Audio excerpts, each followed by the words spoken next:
కంకి కట్టినప్పుడు వస్తాయి పక్షులు, వేల రకాలైన పక్షులు వస్తాయి.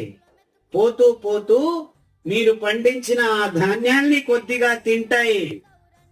అయ్యో నాకు దిగుబడి తక్కువ అవుతుంది, ఈ పక్షుల్ని చంపేస్తాను. ఏదేదో టెక్నాలజీలు వాడకండి. ఆ వచ్చిన పక్షులే